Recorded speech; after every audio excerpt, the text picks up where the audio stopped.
All right. Hello, everyone. Good afternoon. Bonjour à tout le monde. Thank you so much for joining us for this afternoon Merci de nous rejoindre Learning Lab.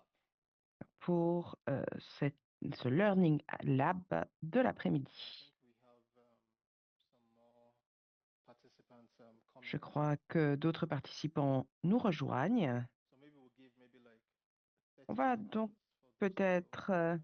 leur laisser 30 secondes pour s'installer confortablement.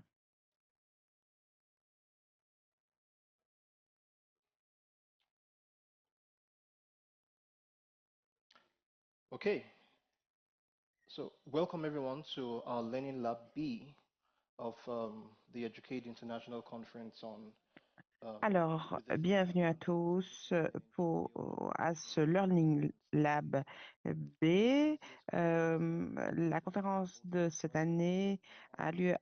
à la We fois are à very Bruxelles fortunate that et en we have ligne some et se critical concentre sur un researchers sujet across the world essentiel, l'éducation exploring how pour la education, stabilité. Nous allons voir and comment development partners can l'éducation, collaborate l'humanitaire effectively et to les acteurs de la celebrate coopération peuvent collaborer prosperity de façon and conflict. plus intéressante Across the en faveur de conference, la we've been stabilité et reflecting contre les on how conflits. inclusive Donc, access to on education a réfléchi facilitates à growth for l'inclusivité teachers and learners, de l'enseignement, de la as well as protection the contribution des to écoles, des enhance productivity professeurs, des élèves. Tout and ceci resilience peut of améliorer la résilience et contribuer à la paix.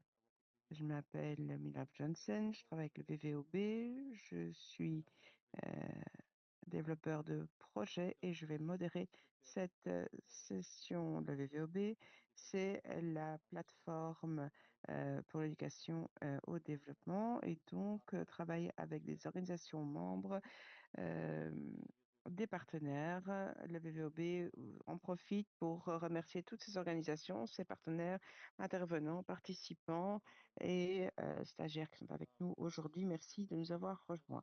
Alors, avant de commencer, je voudrais vous donner quelques points extrêmement pratiques.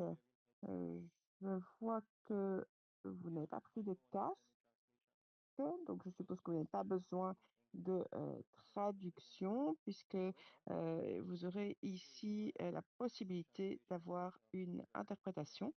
Donc n'hésitez pas, si vous avez besoin d'une interprétation, n'hésitez pas à aller vous servir en casque. C'est une session qui va être extrêmement collaborative. Nous allons demander votre participation, vos contributions, vos questions. Et pour les participants en ligne, eh bien, n'hésitez pas à mettre vos questions dans le chat. Les questions sont non seulement nécessaires, elles sont essentielles pour les discussions que nous aurons aujourd'hui. Pourquoi sommes-nous réunis cet après-midi? Eh bien, c'est une réunion qui se concentre sur une question essentielle. Comment peut-on faire progresser l'apprentissage de base, notamment dans des contextes fragiles et de conflits? Pourquoi est-ce important pour la stabilité et la résilience? Dans les contextes fragiles, les enfants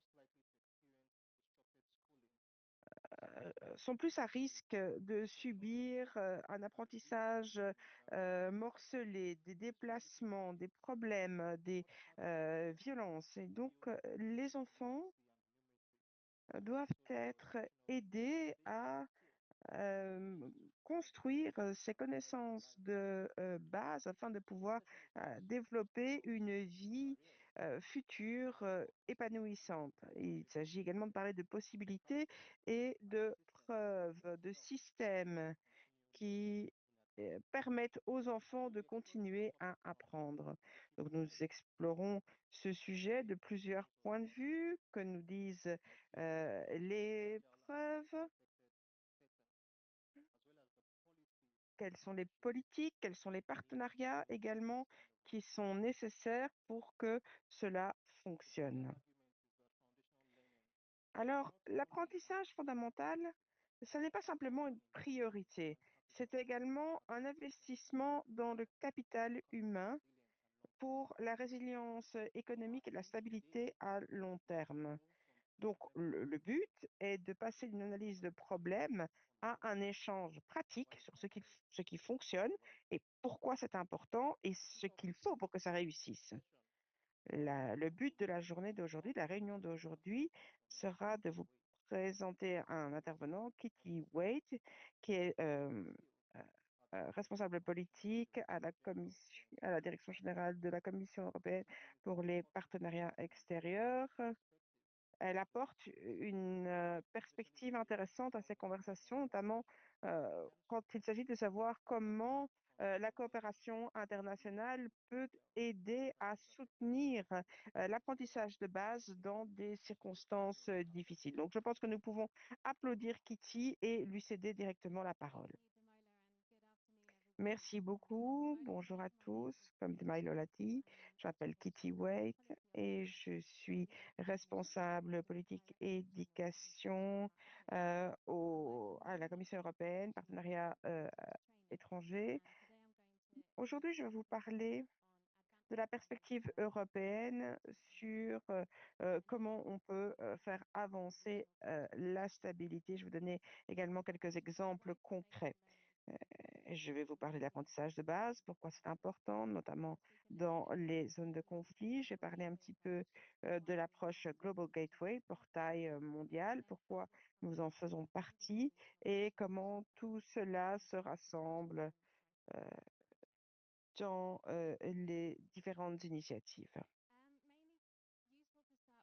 Alors, peut-être faut-il commencer avec une petite définition de l'apprentissage de base. Il s'agit vraiment des compétences de base que les enfants acquièrent lors de leurs premières années.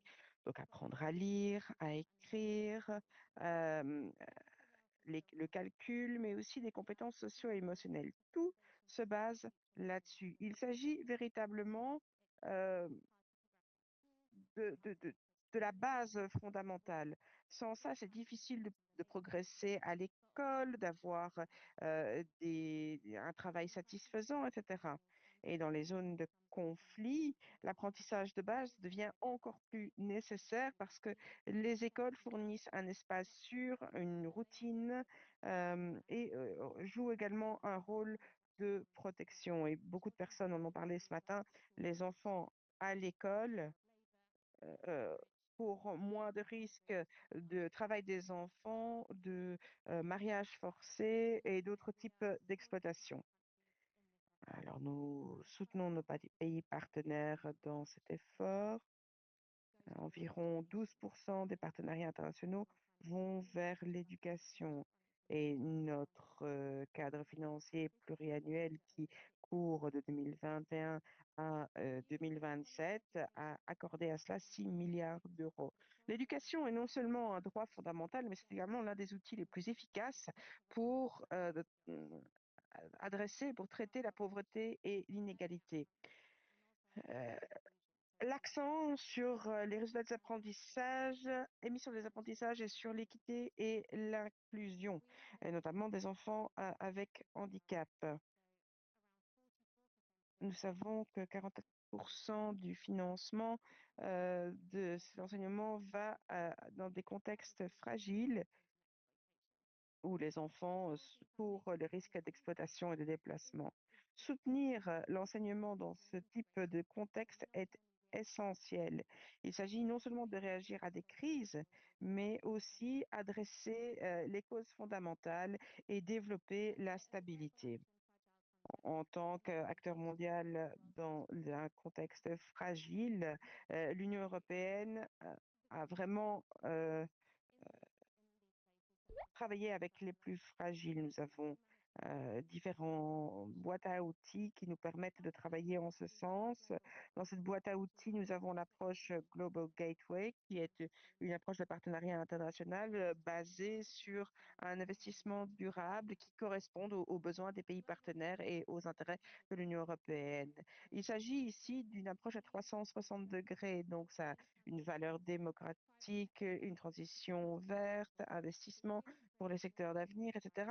Et ceci permet un environnement capacitant pour des opportunités commerciales également. Et dans le cadre du Global Gateway, du portail mondial, l'éducation est l'un des piliers. Nous travaillons avec 80 pays. Nous couvrons tout l'enseignement, depuis l'enseignement fondamental jusque lors de l'enseignement professionnel et technique et l'éducation supérieure, l'enseignement supérieur également. Alors, lorsque la logique d'investissement est pertinente, le portail mondial est sensible au contexte et au conflit. Et ceci permet également de développer des outils de résilience importants. Et nous essayons toujours d'avoir des outils flexibles lorsque c'est possible. Donc, nous nous concentrons sur les services de base et notamment sur la résilience de la communauté. L'accès devient un point essentiel, l'accès à l'enseignement devient un point essentiel. Pourquoi est-ce que l'Union européenne investit dans les professeurs africains? Eh bien, nous savons que c'est assez clair, ce sont des faits qui ont déjà été mentionnés ce matin. Il y a actuellement 250 millions d'enfants qui ne vont pas à l'école.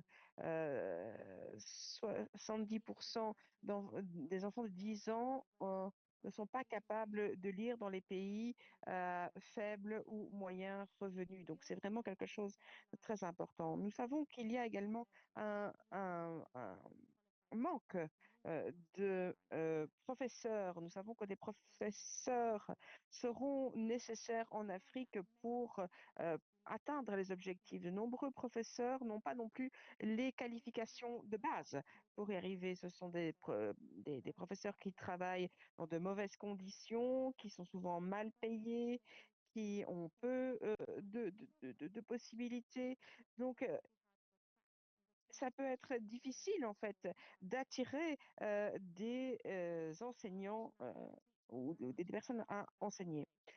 Et donc, les enseignants sont au cœur d'un meilleur enseignement fondamental et d'améliorer donc les résultats d'apprentissage. Et donc, pour cela, il faut vraiment leur permettre de meilleures conditions de travail afin de soutenir l'enseignement et les professeurs. Je voudrais également vous présenter l'initiative régionale Enseignants pour l'Afrique. Il s'agit donc d'un projet phare de portail mondial entre 2023 et 2030, 100 millions d'investissements. C'est un partenariat entre l'Union européenne et l'Union africaine. Il s'agit d'un partenariat à plusieurs niveaux. Et il y a donc l'Union européenne, la Commission européenne, les différents États membres, la Belgique, l'Estonie, la Finlande, la France, l'Union africaine, les pays africains et l'UNESCO. Et donc ça fonctionne dans différents contextes. On parle de systèmes relativement stables jusqu'à des contextes hautement fragiles. Et donc dans ces contextes très fragiles, nous nous assurons que les projets soient pertinents. Et donc, nous avons par exemple des pratiques pour les enseignants qui sont adaptées à ces contextes. Et donc, ceci nous permet de développer un corps enseignant inclusif, motivé et compétent. Et donc, il faut s'assurer que tous, ils aient suffisamment de ressources et de compétences pour un enseignant de qualité. Alors, on regarde d'abord une assistance technique pour les ministères de l'enseignement en Afrique. On regarde le développement et la mise en œuvre de politiques euh, et d'enseignement pour les professeurs également. Tester et déployer des programmes qui fonctionnent, sélectionner pardon, les bonnes priorités et on en reparlera juste après. Et puis également construire des partenariat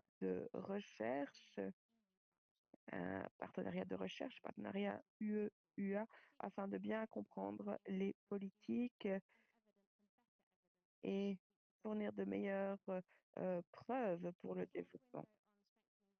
Ensuite, renforcer la capacité de coordination et puis partager les connaissances et tout ce qui est renforcement des capacités. Comme je l'ai dit, nous avons donc dans le RTIA, nous avons ce qu'on appelle les fenêtres dédiées à certaines urgences. Dans cette fenêtre, il y a 6 projets qui fonctionnent dans 6 contextes de conflit: Sud-Soudan, Ouganda, Éthiopie, Mozambique et Nigeria. et il y a 6 projets différents qui sont menés par 6 partenaires d'application différents. Eh bien, il y a des menaces communes. Tout d'abord, rétention et déploiement d'enseignants dans des zones difficiles d'accès. Donc, il est difficile de rester ou même de se déplacer vers ces zones-là. Ensuite, développer une pédagogie inclusive, sensible au conflit et réactive à la crise, également un soutien psychologique et un bien-être psychologique pour les enseignants. Et enfin, nous reconnaissons que ce n'est pas simplement les apprenants qui doivent être pris en compte, mais aussi les enseignants, et la résilience des enseignants est essentielle. Alors, nous avons également un projet sur le bien-être. Nous avons différentes écoles et ce sont des approches qui visent à soutenir les enfants émotionnellement, également les enseignants et la reprise de l'école rapidement.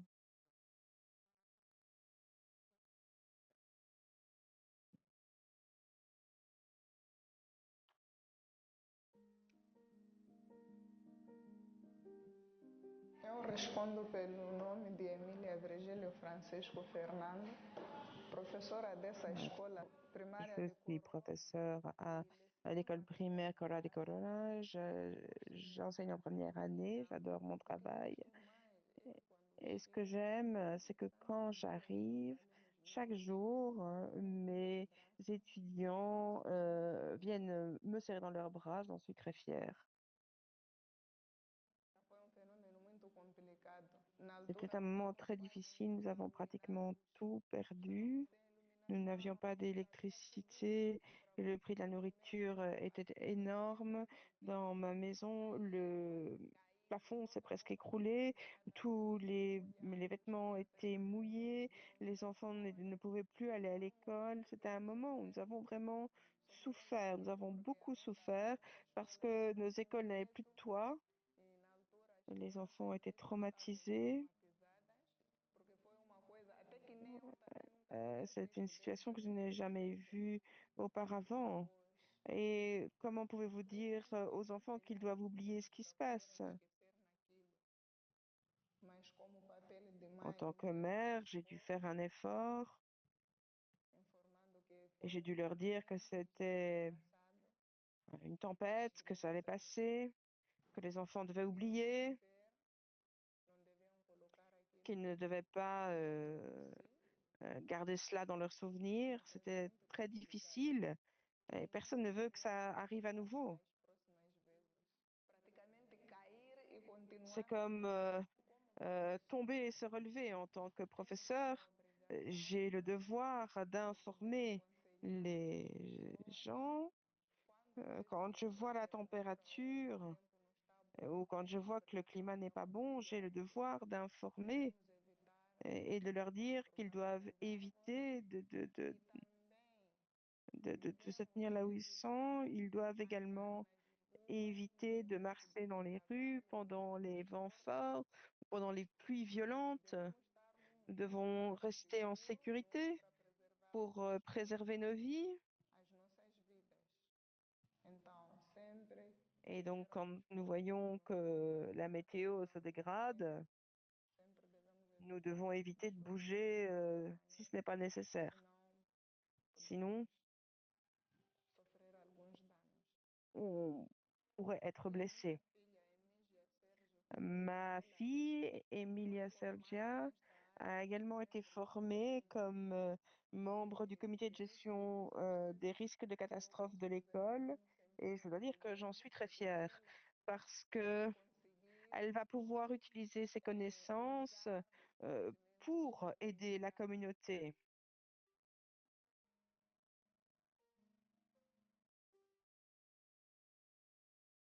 Thank you. So that was just one of Merci. the Donc, many c'était l'une des très nombreuses initiatives que nous avons dans l'initiative Regional Teachers for Africa. Donc, c'est vraiment quelque chose qui affecte non seulement les enfants, les enseignants, mais aussi toute la communauté en général. Alors, je pense que je suis maintenant à la fin de ma présentation et donc en conclusion, protéger l'enseignement fondamental, ça n'est pas quelque chose qui est bien d'avoir, c'est un must absolu. Nous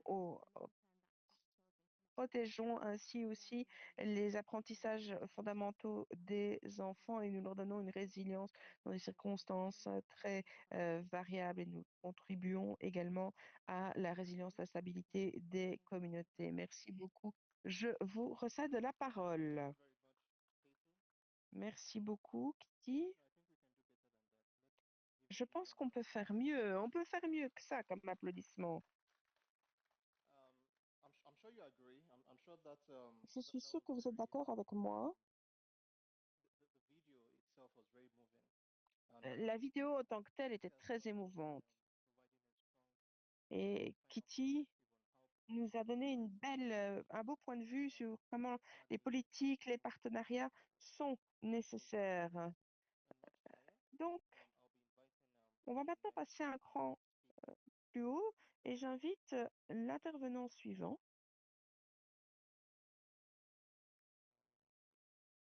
Un tout petit instant, si vous me le permettez.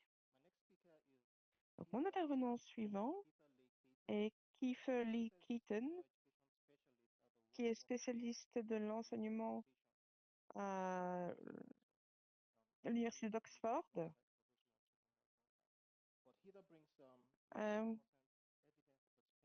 Kiefer donne une perspective très intéressante à cette conversation et nous aide à réfléchir sur ce que nous connaissons et ce qu'il faut pour que les preuves deviennent des pratiques dans des circonstances très particulières. Applaudissements, s'il vous plaît.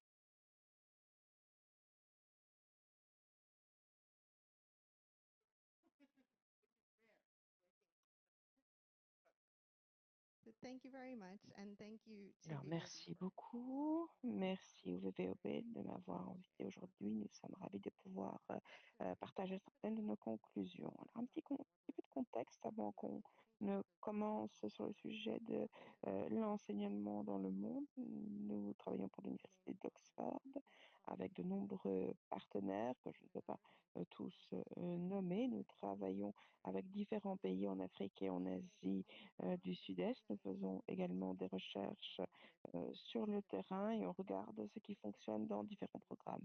Nous nous concentrons sur les recherches en enseignement fondamental et on regarde à côté ce qui fonctionne, on sait ce qui fonctionne et comment ça fonctionne. Et puis aussi ce qu'il faut pour la mise en œuvre. Parce qu'en fait, on en connaît déjà beaucoup, mais ce n'est pas forcément traduit dans les classes et sur le terrain. Et donc, quels sont les fossés? Qu'est-ce qui se passe dans ces programmes qui mènent à de tels manques? Donc, c'est un travail de synthèse que nous avons réalisé. Il s'agit en fait vraiment de regarder ce qui se passe lors des perturbations, que ce soit la fermeture des écoles ou autres. Et que faire pour préserver la continuité de l'apprentissage? Et parfois, il faut accélérer un programme pour y parvenir.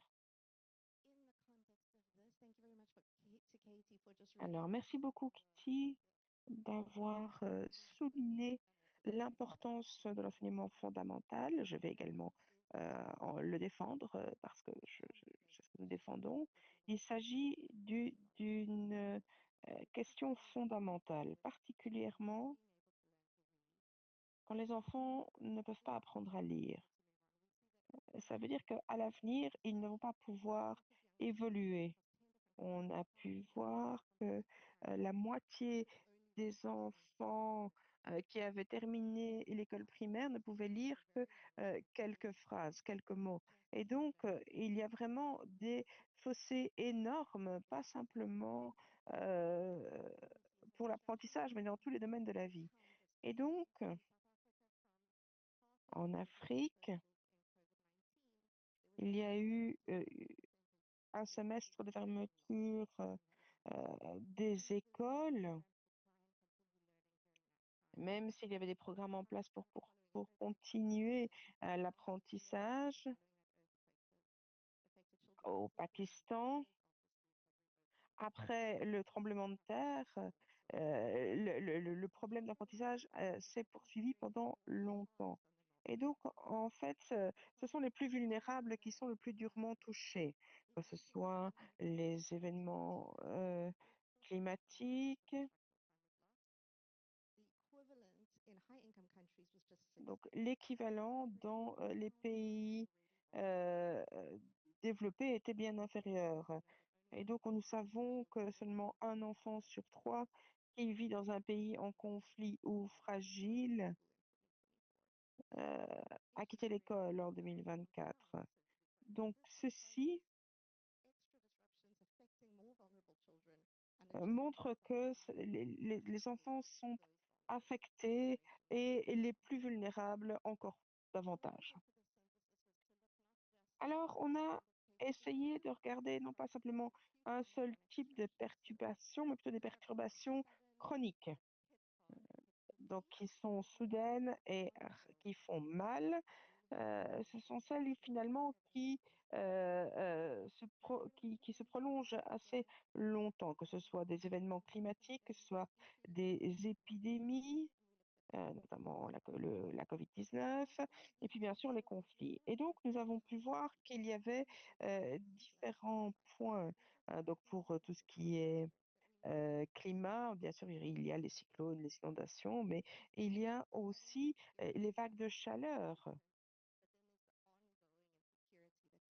Et donc, il y a cette insécurité, cette instabilité, et tout ce dont on a déjà pu parler aujourd'hui. Alors, il y avait évidemment différentes preuves. Et il y a peu de personnes qui font des recherches sur la manière dont l'apprentissage est affecté. Donc, il y a beaucoup de chercheurs qui sont passés à l'action, qui ont commencé à faire des interventions, qui ont commencé, donc après la COVID, à développer des options d'apprentissage en ligne, etc. Mais par contre, pour tout ce qui est conflit, nous avions peu d'évidence, peu de preuves ou des preuves assez modérées, disons. Alors, la COVID-19, autres exemples, dans des situations de conflit. Nous avons pu voir différentes interventions. Les exemples que je vais vous montrer aujourd'hui, les différentes expériences, et il y a différentes qualités dans ces preuves. Donc, on a un soutien basé par SMS. Donc, il s'agissait là de soutenir les enfants, mais également distribution du matériel, des appareils aussi étaient distribués. Il y a aussi eu des programmes radio sur différents cursus. Il y avait un soutien basé par téléphone, donc des tutos par téléphone, et puis il y avait également un soutien en présentiel. Donc à la fois pendant les fermetures, en redistribuant les enseignants vers différentes communautés, avec des tutoriels également, mais aussi lorsque les écoles ont réouvert, il y a eu donc une remédiation.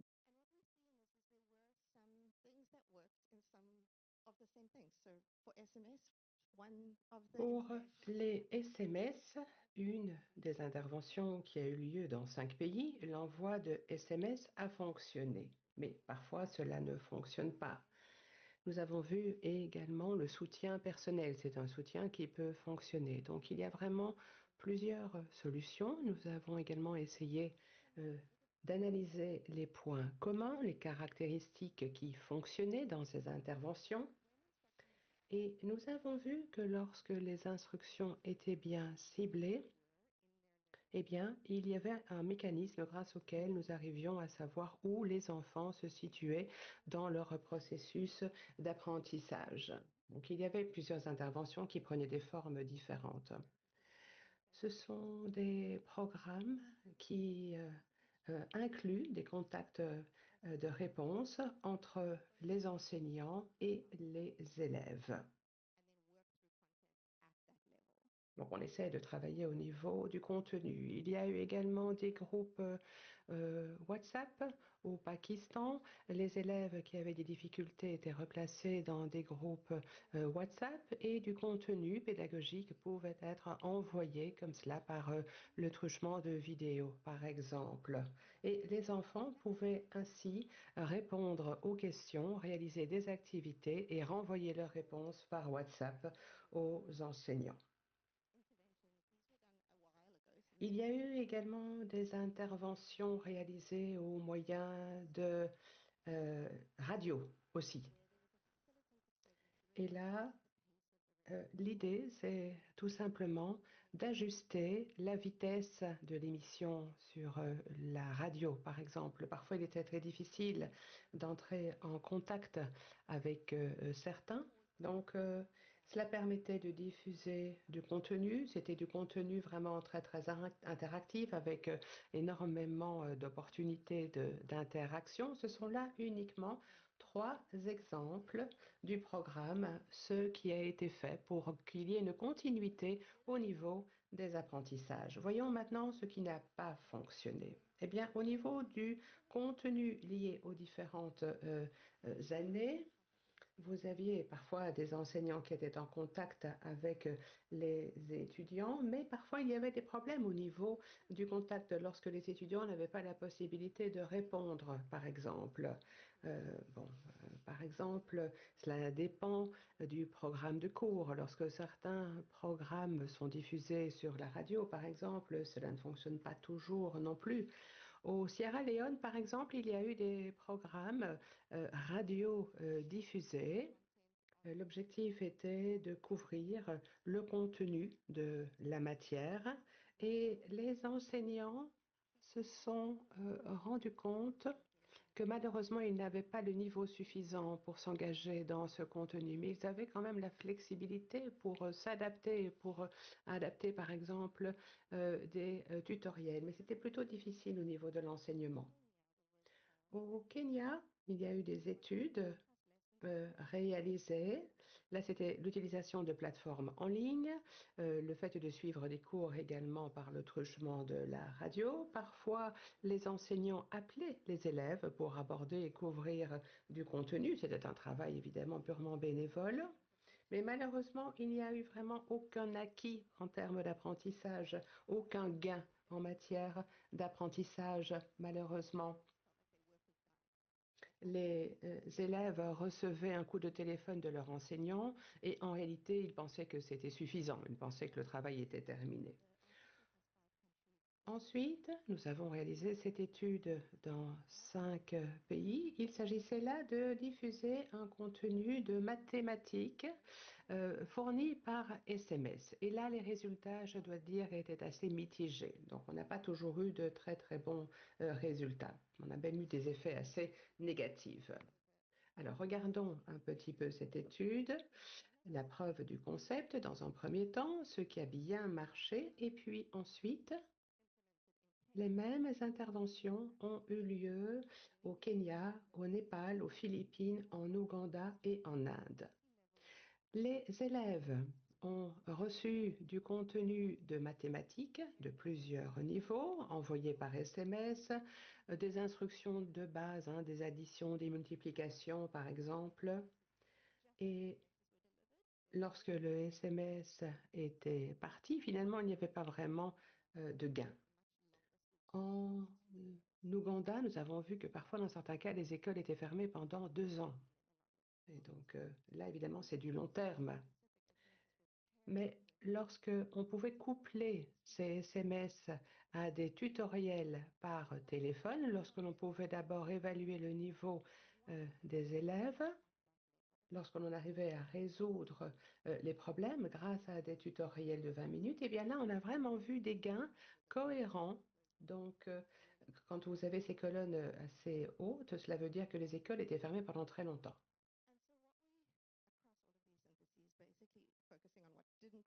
Nous avons voulu nous concentrer sur ce qui ne fonctionnait pas, sur ce qui fonctionnait.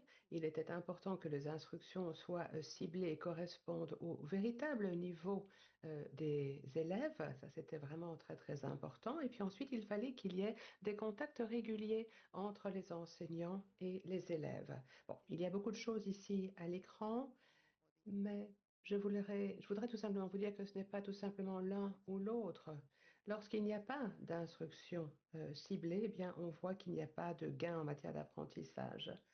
Alors, lorsqu'il y a une instruction ciblée, adaptée au niveau de l'enfant, là, la situation est un petit peu différente.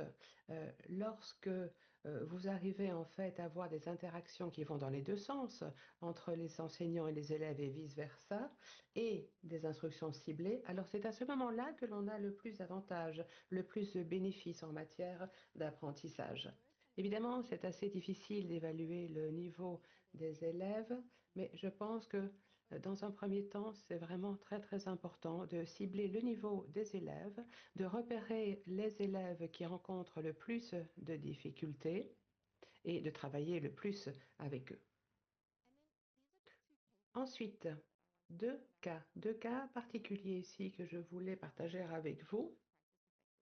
Il s'agit ici d'enfants au Myanmar, pays qui connaît une crise vraiment sur la durée. Et bien là, des clubs de rattrapage ont été mis en place. On a essayé effectivement d'inclure toute une série de choses. Il y avait plusieurs interventions avec ces enfants et on s'est rendu compte qu'à la fin du programme, eh bien, les enfants avaient pu acquérir des compétences de dimension sociale et cela leur a permis de mieux apprendre aussi. Je pense que c'est important dans un contexte de crise. Je pense que le fait d'améliorer ses compétences au niveau social ne peut être que bénéfique.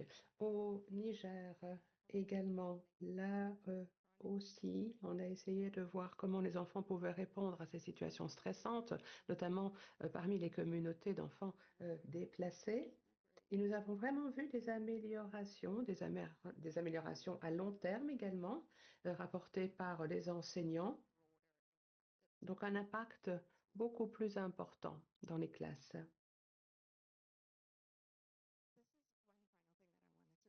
Dernière chose, dernier point. Nous parlons de ces communautés marginalisées où le fait d'entrer en contact avec des populations qui vivent de façon très éloignée en utilisant des vidéos, des SMS. Alors ce n'est pas non plus quelque chose qui est accessible facilement à tout le monde, surtout lorsque vous vous retrouvez dans une communauté marginalisée. S'agissant de WhatsApp, par exemple, eh bien, il n'y a qu'un tout petit pourcentage des foyers qui autorisent leurs jeunes filles, par exemple, à avoir accès à WhatsApp. Et c'est quelque chose que nous avons pu remarquer dans plusieurs contextes. Les jeunes filles, les enfants en situation de handicap, par exemple, n'ont pas toujours un accès complètement libre à WhatsApp. Ils sont toujours confrontés à des restrictions au niveau de l'accès. Il y a également les contraintes au niveau de la connectivité.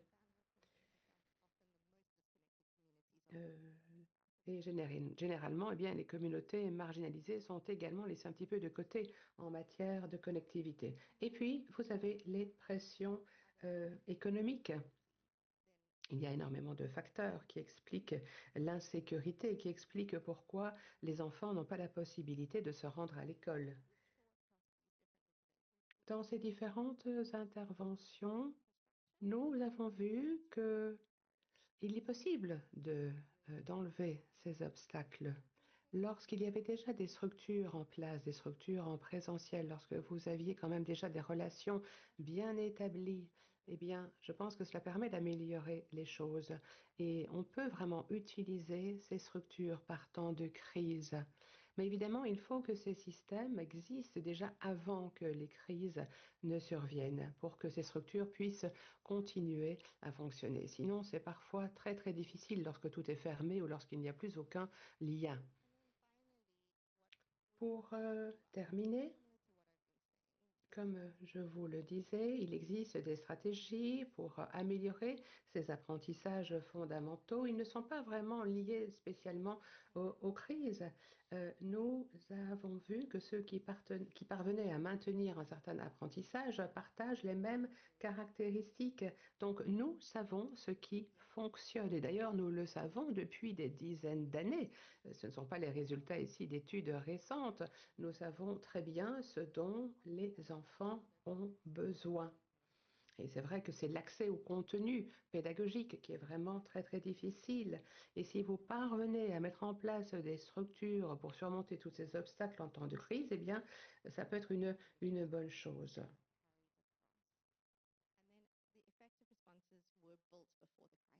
Je pense qu'il est important également de trouver des réponses efficaces aux crises, mais il faut que ces réponses soient déjà préparées avant la survenue de la crise.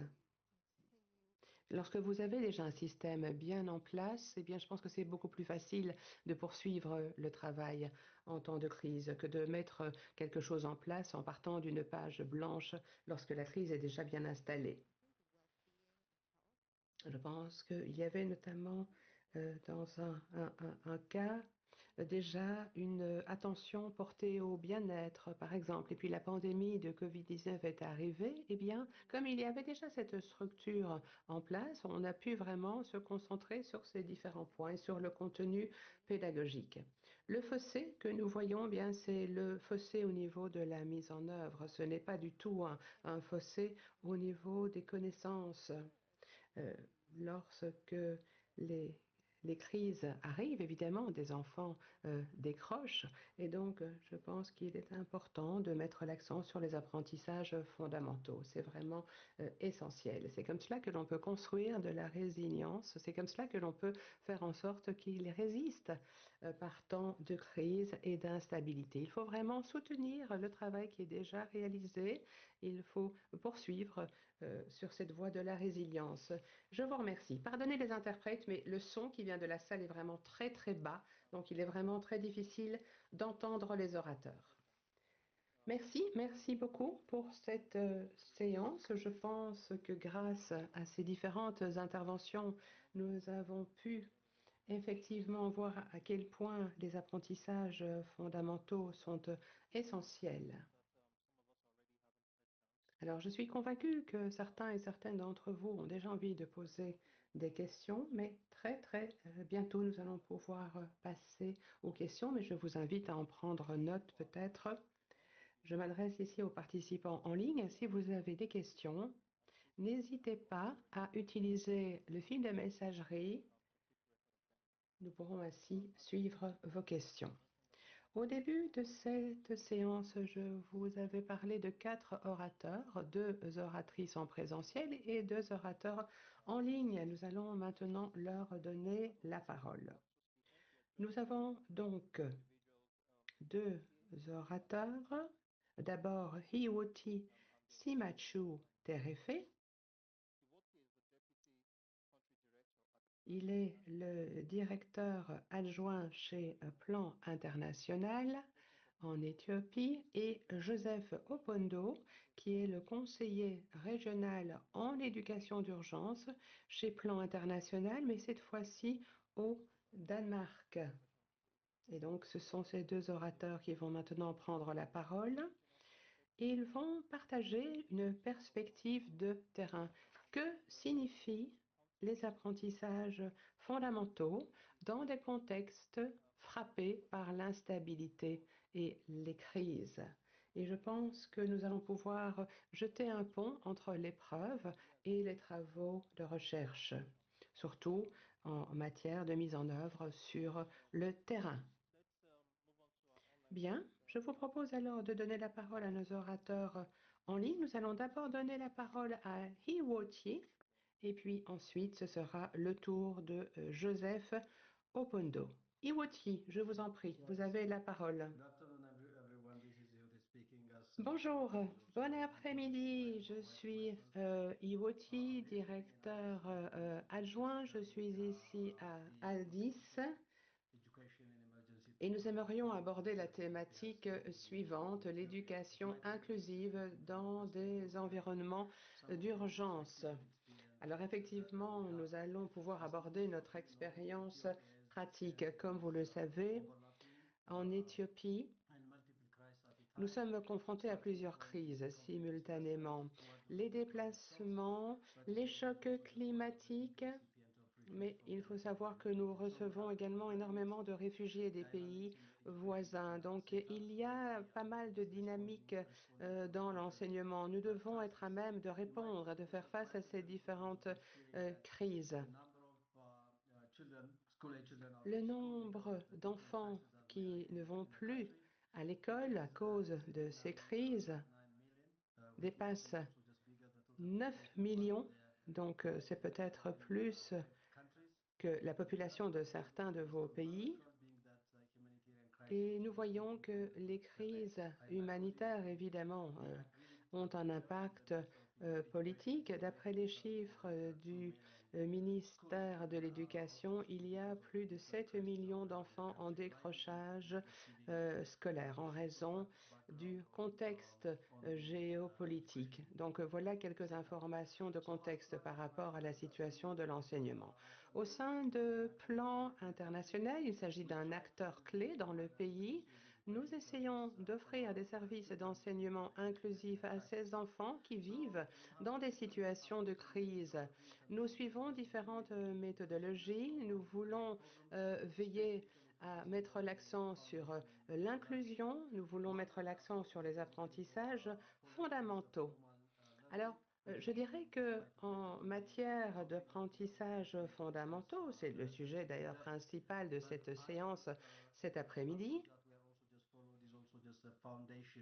nous voulons vraiment jeter les bases de ces apprentissages fondamentaux. Alors, il y a plusieurs approches. D'abord, l'apprentissage informel, formel. Nous avons toute une série de programmes entre 3 et 6 mois. La mise en œuvre, évidemment, va dépendre du contexte opérationnel dans lequel nous travaillons. Nous essayons de tenir compte, évidemment, des différents contextes. Nous avons des classes de rattrapage qui se concentrent sur les apprentissages fondamentaux en littératie et numératie. Nous essayons d'apporter notre soutien aux enfants pour qu'ils puissent avoir vraiment les connaissances de base correspondant à leur âge et leur niveau. Nous essayons tout simplement de voir comment nous pouvons faire pour les aider le plus possible en fonction de leur niveau. Ensuite, nous avons les apprentissages non formels. C'est un petit peu là les parcours de transition. On essaie de se concentrer sur les enfants en bas âge, en âge d'aller à l'école primaire, et nous mettons en place des programmes pour les enfants un petit peu plus grands qui vivent peut-être dans d'autres contextes. Et puis, nous avons également les instructions à domicile. Voilà donc les différentes méthodologies que nous essayons de suivre en Éthiopie. S'agissant maintenant de ce que nous avons pu obtenir en fonction de ces différentes approches, nous arrivons à soutenir et nous sommes parvenus à soutenir 1,23 million d'enfants au cours des 3 dernières années. Nous avons plus de 65 000 enfants réfugiés, notamment dans l'ouest du pays.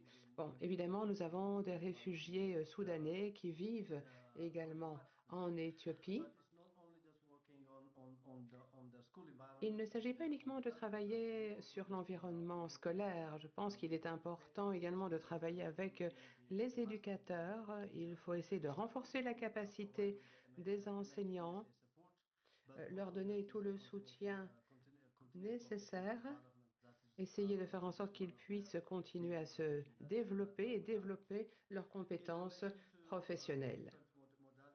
S'agissant maintenant des différentes modalités et les bonnes pratiques qui sont les nôtres dans la région de Gambella. Il faut savoir que le pays est composé de différentes régions. Ces régions ont toutes leur contexte bien particulier.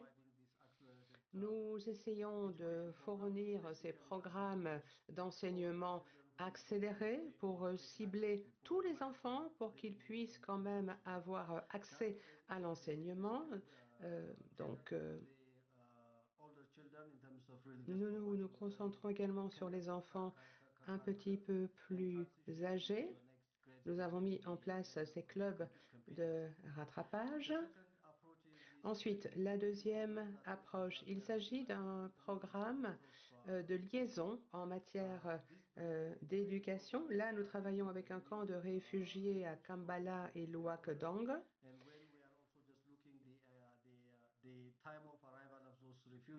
Nous essayons de tenir compte évidemment du moment auquel les enfants réfugiés arrivent et où ils en sont dans leur parcours scolaire. C'est évidemment très difficile, mais en tous les cas, nous essayons de leur offrir des programmes scolaires assez condensés pendant 3 à 6 mois.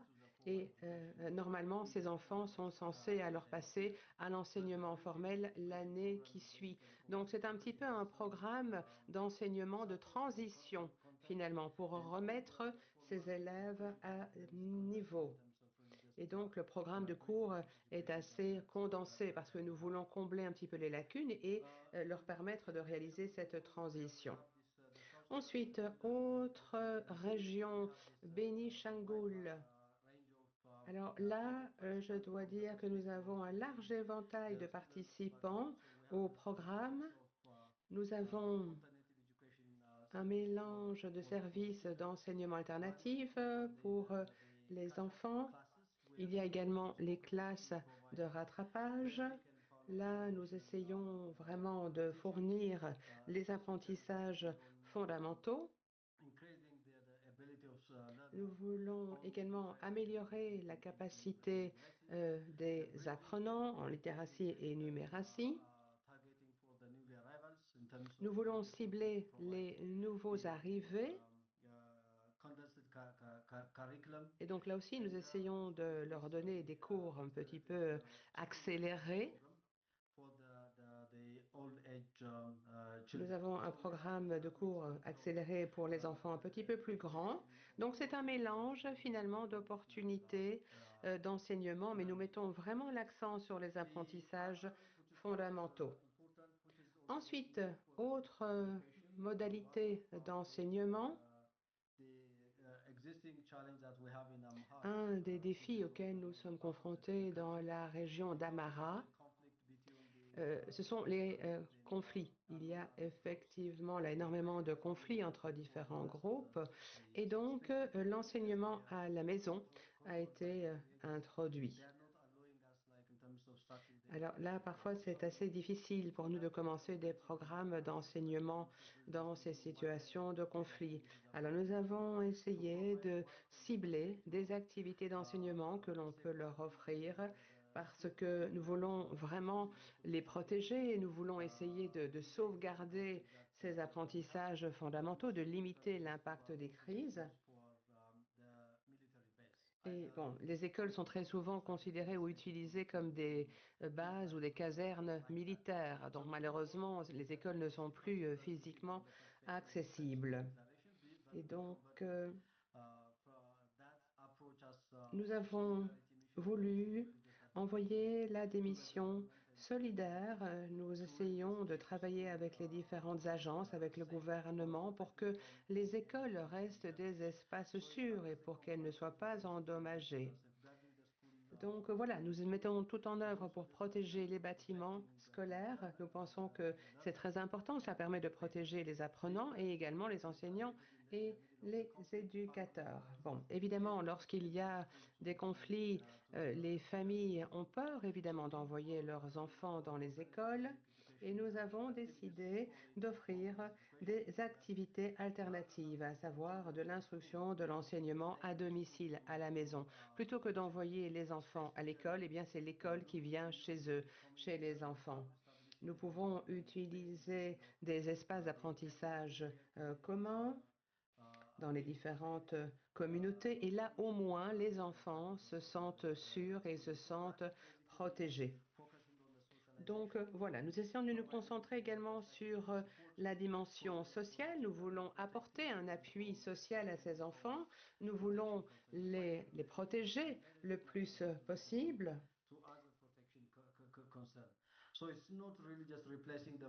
Donc, il ne s'agit pas ici de remplacer l'enseignement formel, il s'agit tout simplement de créer un environnement d'apprentissage au sein des communautés, à domicile, de façon à ce que les enfants restent sociabilisés d'une certaine façon, et cela permet d'améliorer leur bien-être psychosocial aussi.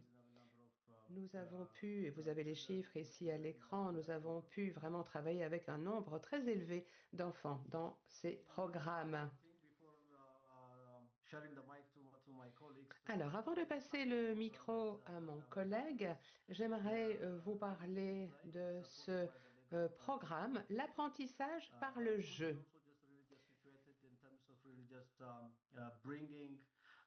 L'objectif ici est d'apporter de nouvelles modalités pour mieux gérer les processus d'apprentissage fondamentaux. Il s'agit là vraiment d'un processus d'apprentissage interactif.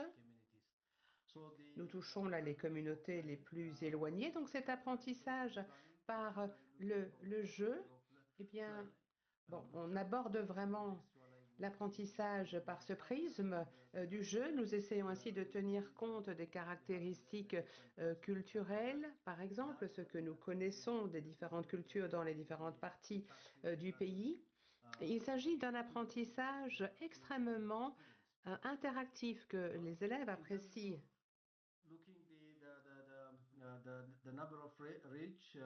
Le nombre d'enfants engagés, eh bien, vous les avez ici à l'écran. Plus de 27 000 enfants sont impliqués dans ces programmes pour les enfants à la maternelle, par exemple. L'épreuve maintenant du terrain. Vous voyez qu'il y a des activités à la fois dans l'enseignement formel et dans l'enseignement informel. Vous voyez que nous arrivons à travailler sur des beaux taux de transition entre l'enseignement informel et formel. Évidemment, l'apprentissage formel est toujours fonction de l'âge. Grâce à cette initiative de l'apprentissage par le jeu, nous sommes parvenus à améliorer la situation. On voit qu'il y a une amélioration de l'engagement des élèves. Nous voyons que la gestion des classes est également meilleure et la pratique de l'enseignement est complètement modifiée sur le terrain, mais pas uniquement, parce que l'on essaye de voir comment on peut alors mettre en place de véritables politiques en matière d'enseignement.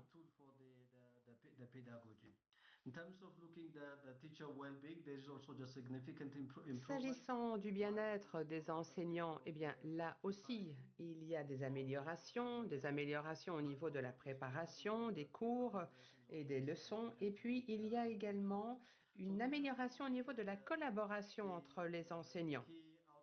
Donc voilà, dans les grandes lignes, les grandes conclusions que nous voulions partager avec vous. Ce sont là des projets pédagogiques que nous mettons en place. Joseph. J'en ai terminé et je pense que je peux maintenant passer la parole à Joseph.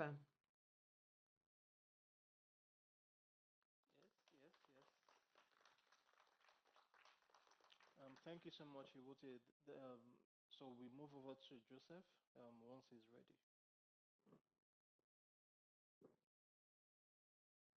Bien, nous passons à Joseph dès qu'il sera prêt. Yes, thank you very much. And Hiwote, you did Merci beaucoup. Vous avez fait un excellent travail à présenter le sujet. C'est donc partiellement ce dont je vais parler également. L'interprète s'excuse, mais le son est fortement haché. Je n'entends pas beaucoup.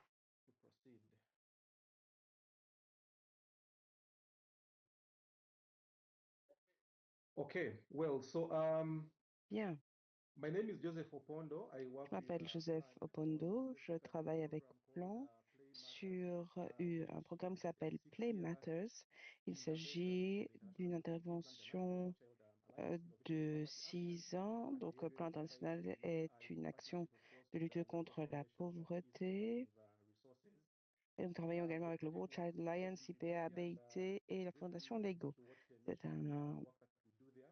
I will focus mostly on Donc, je vais our vous parler country and to brièvement share de ce que nous what faisons has worked et in je vais our vous digital learning parler in ce qui a Uganda, where fonctionné, notamment en this program Ouganda. was implemented to integrate learning through play Et donc, education le but system, est serving, of course, d'intégrer both refugee and les host communities. Yeah, the apprentissages three key components of this program, par le jeu. one is Donc, competency-based les learning, which composantes the clés instructor de just promouvoir l'apprentissage par le jeu, but also, of course, par professional notamment the le, key component is la learning formation experience professionnelle and teaching des support, enseignants et par running parent un community soutien support également in de la communauté. running parent and community support C'est pour moi in preschool essentiel activities and supporting d'avoir la participation de la communauté dans les activités scolaires. Le programme, généralement, est conçu pour fonctionner dans les programmes, dans les structures d'enseignement public, et ce n'est pas quelque chose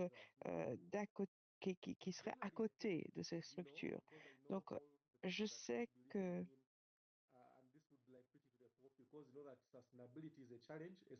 la durabilité est un défi, notamment dans des contextes fragiles où l'enseignement est déjà mis à mal et donc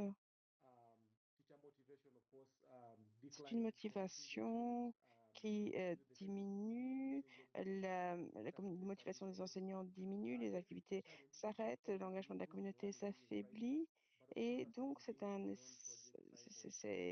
défi clé non seulement d'améliorer l'apprentissage pendant les crises, mais également de conserver ce qui a été, conserver les acquis au-delà des cycles du projet. Je vais donc, quand on partage cette présentation avec vous, vous pourrez le voir. Il y a des choses qui sont faites dans notre ville. On a également donc une étude qui a été faite et je vais vous parler de ce que la communauté a soutenu pour soutenir l'engagement de la communauté. Donc, je vous ai dit, il y a le RCT, donc les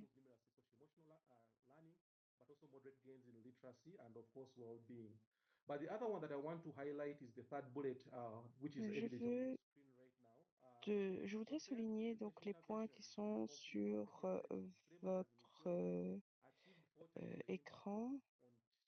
Donc, Play Matters en Éthiopie a un impact multiplié par 4 sur l'apprentissage de base des enfants et 2 fois sur tout ce qui est calcul. Alors,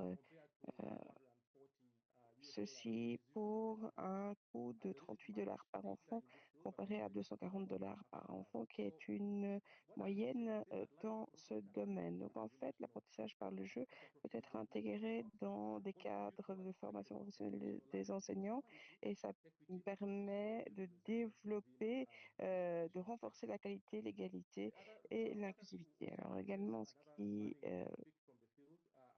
est ressorti du terrain, c'est l'engagement de la communauté et des parents. Donc, une implication accrue des parents et de la communauté améliore les pratiques des enseignants en classe, la gestion de la classe, la discipline positive et l'engagement des étudiants. Le feedback positif des parents motive également les enseignants à adopter ce genre de technique. dans l'ensemble, la participation de la communauté renforce la confiance, la responsabilité partagée, la continuité des apprentissages et des acquis. Donc voici un cadre.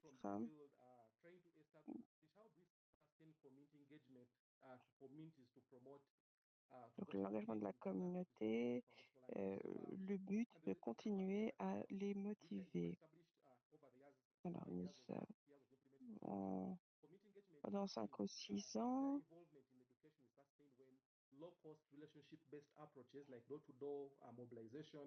nous avons vu que donc des approches basées sur la relation et à faible coût, comme la mobilisation de porte à porte, des invitations par les apprenants, également des innovations locales, ceci combiné avec un leadership fort et cohérent, avec également une intervention dans l'apprentissage par le jeu. Et nous avons pu voir qu'il y a ce type de modèle qui permet un engagement de la communauté.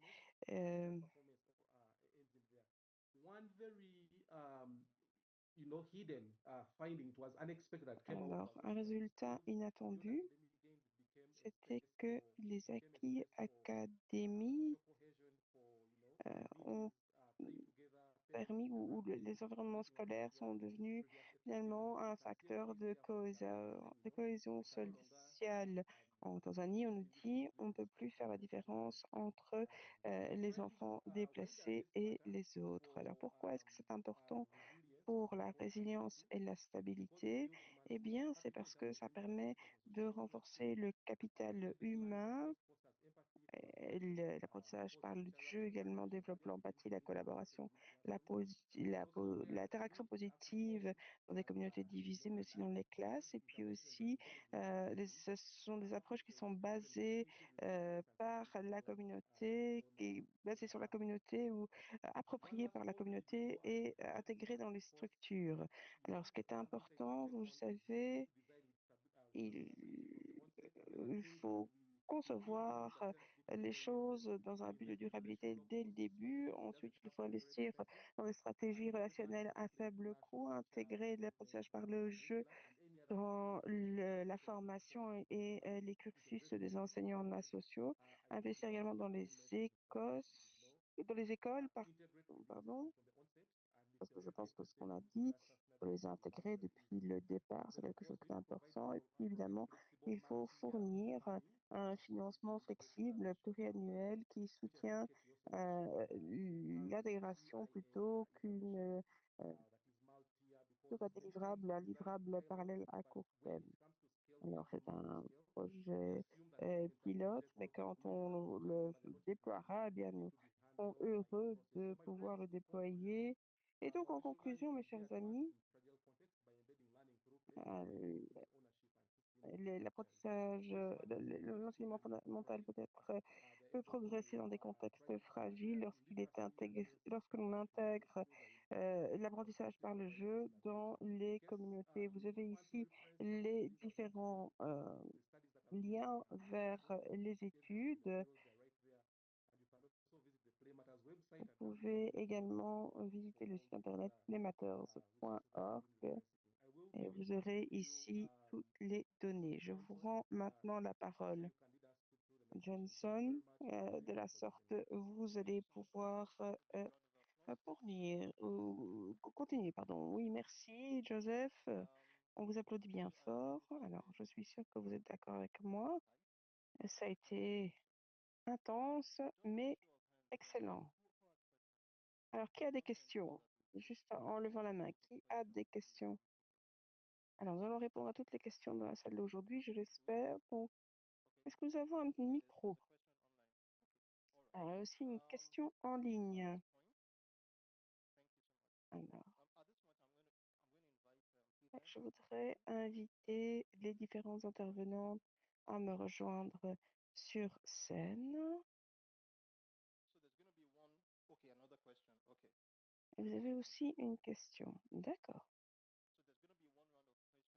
Donc, il y aura un cycle de questions pour chaque membre du panel et puis nous passerons à la salle.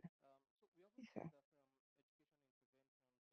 Les interventions d'enseignement sont essentielles. Dans des contextes fragiles, c'est souvent comment les praticiens peuvent-ils comprendre ce qui fonctionne quand le contexte est instable. Merci pour ces questions. En fait, nous avons plus de preuves que nous ne le pensons. Il y a beaucoup de preuves sur ce qui fonctionne et ce que l'on peut faire et comment créer des approches pour atteindre les communautés qui sont affectées. Peut-être on ne sait pas exactement ce qui fonctionne dans tel contexte, mais juste l'idée, par exemple, il y avait un financement dans une étude en Zambie qui donnait des stratégies de base pendant la Covid afin d'atteindre pas simplement les écoles, mais les communautés, comment atteindre les enfants.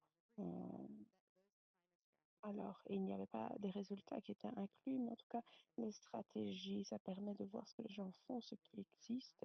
Et donc, je veux vraiment vous encourager à regarder cela. Et ensuite, si vous voulez vous concentrer sur l'enseignement fondamental, on sait ce qui fonctionne. Et nous voyons que établir la relation est importante. Et il y a des crises qui ont déjà lieu, mais lorsqu'on a déjà une stratégie en place, c'est beaucoup plus facile de la déployer pour continuer à faire ce que l'on fait également. Kitty, du point de vue du partenariat international, notamment l'engagement de l'Union européenne, qu'est-ce que les bailleurs et les acteurs politiques peuvent commencer à faire différemment pour soutenir l'enseignement fondamental dans les situations de crise et qui fonctionnerait tout de suite?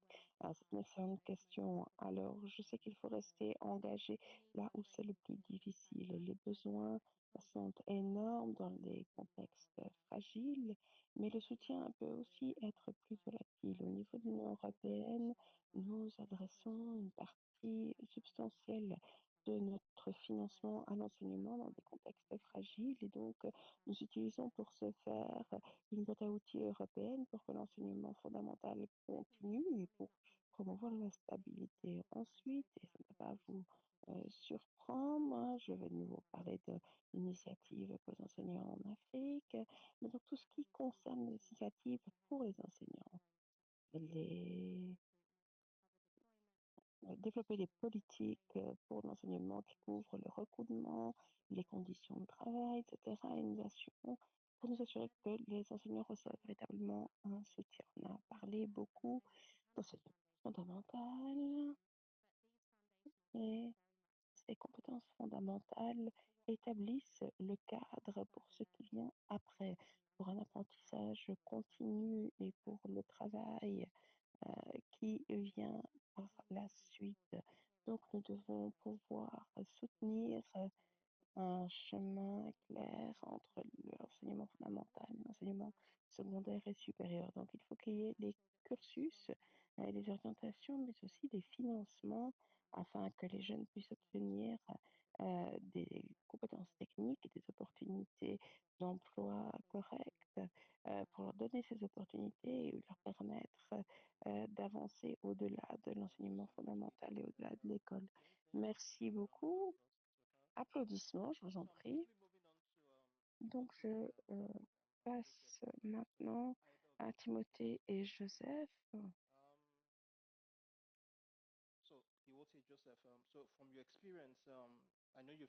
De votre expérience, quelles sont les conditions les plus importantes qui permettent à ces initiatives de fonctionner dans des contextes fragiles et des contextes de crise? Joseph. Et alors, je vais commencer et puis je laisserai Joseph compléter. Je crois que c'est une question très importante. Est-ce que vous m'entendez bien? Oui, on vous entend. Oui, maintenant on vous entend. Donc, je disais, je pense que c'est une question très importante, notamment comment poursuivre les services d'enseignement dans des contextes de crise. Au niveau des praticiens, en fait, c'est continuer l'engagement des communautés. Ça commence également par le bien-être social, par les relations, par des compétences pour les étudiants. Et donc, ceci, on peut voir que l'engagement de la communauté est absolument essentiel. Et donc, en fait, il faut regarder le contexte et voir comment nous allons nous assurer que la communauté poursuive son engagement, notamment en ce qui concerne l'autonomisation des enseignants et comment créer un environnement d'apprentissage sûr. For their basic education. The other thing is integrating the Ensuite, socio-emotional learning intégrer education curriculum. l'éducation socio-émotionnelle dans le cursus. Donc, regardez comment nous allons permettre un soutien psychosocial et psychologique, notamment pour les personnes déplacées, que ce soit déplacés internes ou des réfugiés. C'est vraiment quelque chose de très important. Et donc, ceci peut créer des problèmes psychosociaux. Et donc, je pense qu'il faut intégrer une meilleure gestion de ces problèmes psychosociaux. Et ensuite, c'est essentiel, donc, simplement pour améliorer les résultats de l'apprentissage. Ensuite, ce que je pourrais dire, c'est comment on peut regarder une montre plus flexible, plus adaptable. Le système est basé par année. Comment comprendre la situation et comment développer des pratiques d'apprentissage très variées dans ces contextes. Et donc, strengthen the foundational learnings in the crisis setup. Over to you. Thank you so much. je pense que vraiment là, il s'agit de renforcer les fondements de l'enseignement. Alors, j'ai encore une question pour Joseph et puis nous passerons à la salle. Joseph, si vous m'en demandez toujours, au cours de la conférence d'aujourd'hui, nous avons entendu comment ces frontières entre l'humanitaire et le développement s'effacent. Comment travailler ensemble si on veut renforcer les systèmes d'enseignement en même temps. Merci, Johnson. Too often, humanitarian interventions are designed for speed, and L'interprète s'excuse, mais le son frise à nouveau.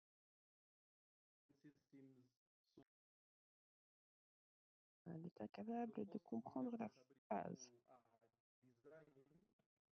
Knowing that in as much as education emergency responds to specific needs, Donc, il faut répondre aux besoins spéciaux, ça doit se faire de façon rapide et il faut penser en temps long. Il faut donc finalement atteindre un équilibre plutôt que de traiter cela comme deux choses différentes. Malheureusement, le son est de nouveau très mauvais. To continue doing that. So that should be other very key and very important is to start by investing. Important, c'est de commencer par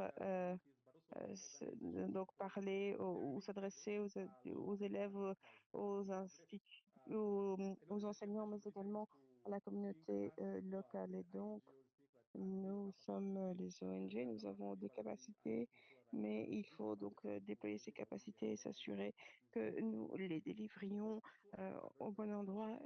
Donc voilà, en quelques mois,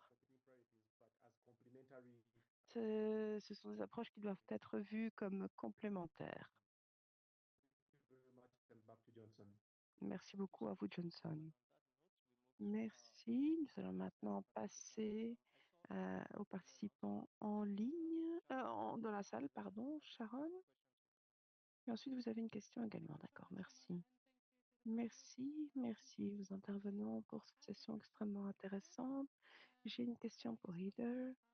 Vous avez parlé de l'interaction et de l'enseignement ciblé. Vous parlez également de systèmes existants. Et donc, je me demandais, dans votre synthèse, est-ce que vous avez trouvé quelque chose sur les soutiens aux enseignants et à l'enseignement de façon plus large? Est-ce que il y a quelque chose que vous avez trouvé de commun dans ces différents contextes? Ensuite, autre question, et nous y répondrons ensemble.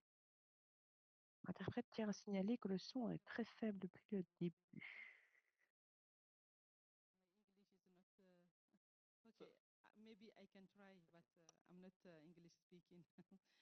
Madame, vous pouvez peut-être proposer un casque.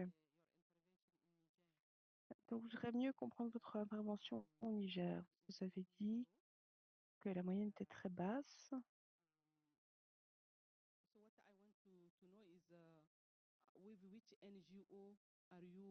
Donc, je voudrais vous demander avec quelles ONG vous travaillez sur place et quelle était la stratégie de mise en œuvre.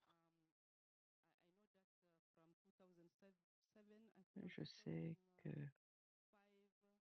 2005 à 2008, j'étais coordinatrice de l'un des programmes. Nous étions un service du Secours catholique et d'autres.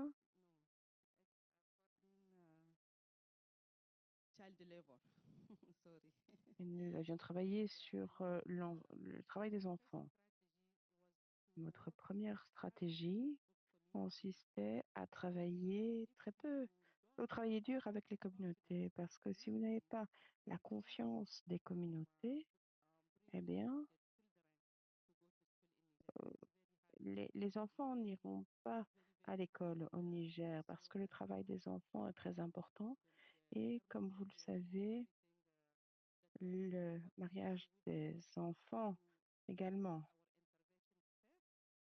Nous avons dû d'abord concentrer nos interventions sur les communautés, développer une stratégie commune. Donc en fait, j'aimerais un peu comprendre mieux ce que vous avez utilisé, quelle stratégie vous avez utilisée pour déployer ces projets. D'accord, merci.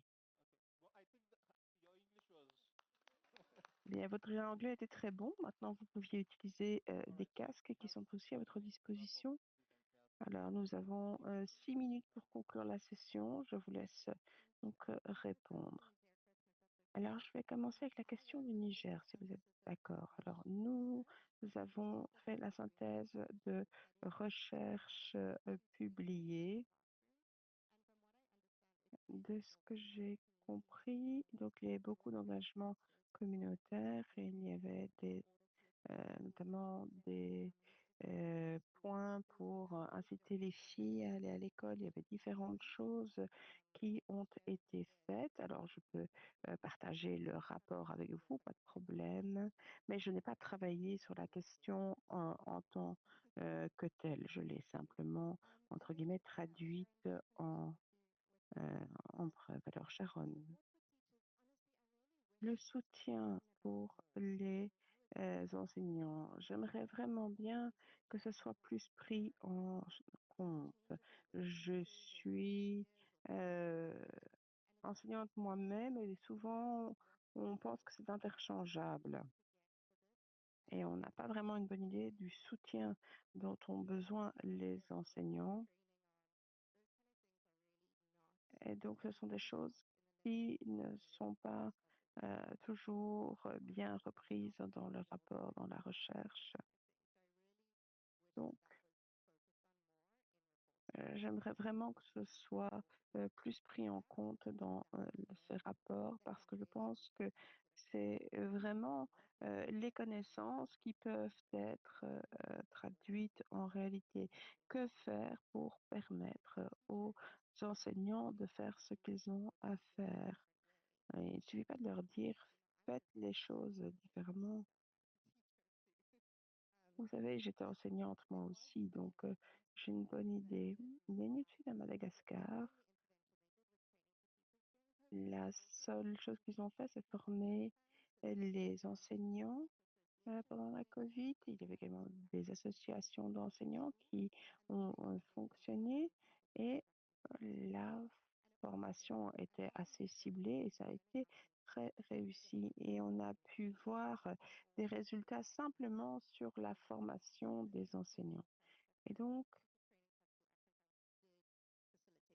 la formation des enseignants et la formation dans les écoles ont vraiment pu changer les choses, mais évidemment, on n'a pas encore suffisamment de preuves sur la question. Alors, autre question. Et puis, nous en reviendrons à la toute dernière question. D'accord, merci beaucoup. Alors, je voudrais juste vérifier avec mes collègues, notamment mes collègues d'Éthiopie. Nous savons que de nombreux réfugiés qui viennent du Soudan, du Sud-Soudan, sont souvent au-delà de l'âge de l'école primaire. Et souvent, on a une question sur l'école primaire, mais quid de ceux qui sont au-delà de l'âge du primaire? Est-ce qu'il y a quelque chose qui est fait pour eux? Parce que pour eux aussi, c'est problématique. Merci beaucoup. Dernière question. Merci beaucoup à tous les intervenants. Je suis Karen Brown, Conseil britannique. Ma question est sur l'investissement euh, dans la formation euh, des enseignants et leur formation véritablement de base. C'est très difficile de résoudre un problème de cette taille lorsque les enseignants sont déjà en place. Et donc, je pense qu'il faut peut-être regarder ce qui se passe avant afin de peut-être euh, pré- éviter des problèmes à la source. Ok. Alors, est-ce que vous pourriez prendre la première question, s'il vous plaît, Lucien? Thank you very much Oui, for merci Professor Martin. beaucoup. I think this is Merci a pour very cette important. question. Sure. Alors, en une minute, So s'il vous plaît, en une seule I minute. think in relation to this accelerated Donc, pour cette school readiness or ALP program is designated for question, the primary school age ce children, programme but qui in est the dédié upper aux primary and the enfants secondary de age, there is primaire, skill training that's also just provided for those older children in the il y a age également des of choses in the age of qui sont adolescence. This is a very prévues heartening pour to les see the adolescents. life skill, which is also just embedded with the secondary education. So I think those are some of the effort and the practice that Donc, ce sont we certains have. des There is efforts, not des pratiques comprehensive que nous avons. as if Néanmoins, ce an n'est pas individual education service exhaustif. for the lower primary school. So this is what I would like to share my Voilà, c'est ce opinion. que je voulais partager avec vous, tout simplement. Très bien. Caroline's question on the pre-service Donc, teaching la thing. question de Caroline. Si vous regardez sur ce que l'on fait sur la première fenêtre, notre initiative, nous fournissons une assistance technique au ministère de l'Enseignement et également des formations aux aspirants enseignants. Et donc, on regarde les besoins, on travaille avec eux pour essayer de développer un plan d'action.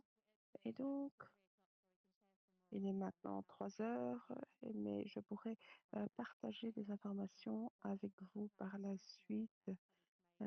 Et je voudrais en revenir sur ce que le collègue de plan international a dit. Ce sont des programmes à plusieurs niveaux et il faut regarder ce qui fonctionne et ensuite il faut pouvoir faire des changements si nécessaire à différents niveaux pour pouvoir s'adapter. D'accord. Dernière note, comme vous avez la parole, quel est le message que vous voulez transmettre?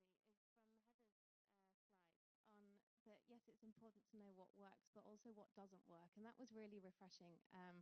And I don't think it's something that we talk about enough, that we need to be making sure that, yes, we understand what works. And I guess that's in the... Je pense qu'il est important de bien cerner ce qui fonctionne bien. Soyons honnêtes par rapport à ce qui fonctionne, mais également par rapport à ce qui ne fonctionne pas lorsque nous regardons les grands programmes régionaux ou les initiatives locales. Il est important de bien cerner la direction que nous voulons prendre, mais également la direction que nous ne voulons pas prendre. Merci beaucoup. Merci. Je pense que effectivement, moi j'aimerais qu'il y ait davantage de publications parce que c'est important de voir ce qui n'a pas fonctionné et d'en tirer des enseignements. Alors, pour conclure, je dirais que nous savons ce qui peut apporter une aide. Essayons de voir comment apporter cette aide. Il y a pas mal de lacunes encore au niveau de l'application, au niveau de la mise en œuvre. Essayons vraiment de voir comment les choses peuvent bien fonctionner et comment faire pour améliorer cela. Merci. Merci beaucoup, Iwotie et puis Joseph. 30 secondes. Alors, un petit mot de la fin de ma part par rapport aux apprentissages fondamentaux. Moi, les deux mots-clés, c'est vraiment la flexibilité et l'adaptabilité. Par rapport au contexte, évidemment, mais comment est-ce que l'on peut apporter ces enseignements au bon niveau?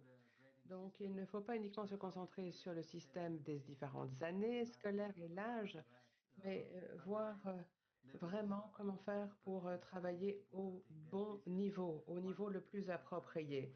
Je pense que c'est un défi que nous avons à relever dans notre pays et c'est ce que Plan International essaye de faire également pour rationaliser les services d'enseignement au bon niveau. Nous avons évidemment des programmes de cours, des modèles. On ne doit pas les suivre comme ça de façon aveugle parce que forcément, les crises impactent sur nos activités. Merci, merci beaucoup, Joseph. Pour terminer, merci. Les enseignants sont vraiment au cœur des apprentissages fondamentaux. Ça, c'est vraiment le grand message clé. Et donc, cela veut dire que nous devons investir dans les enseignants, pas leur fournir une formation comme cela de temps en temps, mais je pense qu'il faut les impliquer vraiment sur la longueur, sur la durée. Il faut les inclure, il faut les engager parce qu'ils réalisent de très belles interventions. Ils ont les bonnes réponses également. Nous avons besoin d'interventions précoces également.